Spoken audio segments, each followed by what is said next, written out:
Next week, leaders and officials from governments and non-governmental groups will meet in Brazil for the Rio +20 conference. The full name is the United Nations Conference on Sustainable Development. It marks the 20th anniversary of the UN Conference on Environment and Development in Rio de Janeiro. It also comes 10 years after the World Summit on Sustainable Development in Johannesburg. The meeting is June 20th through the 22nd. The Rio +20 website describes it as a chance to shape how we can reduce poverty, advance social equity, and ensure environmental protection on an ever more crowded planet to get to the future we want. The UN Food and Agriculture Organization has prepared a new report called Towards the Future We Want. It says hunger reduction and sustainable development are highly connected. It calls for better governance of agriculture and food systems. Food systems use 30% of the world's energy. Crops and farm animals use 70% of the water.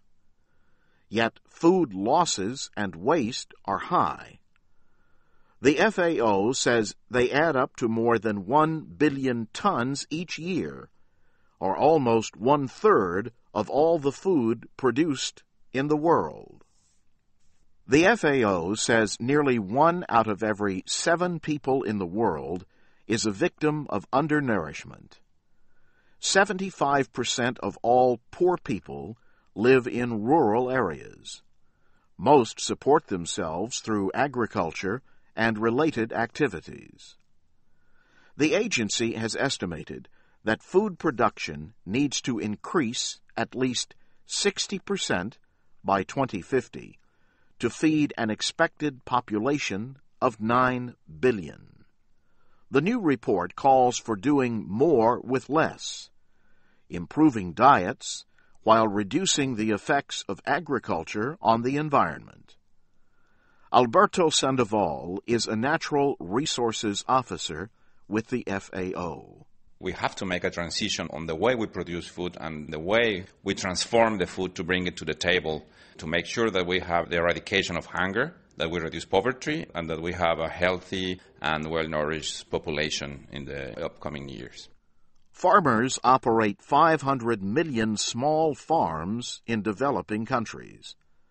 The report says they need clear rights to resources like land and water.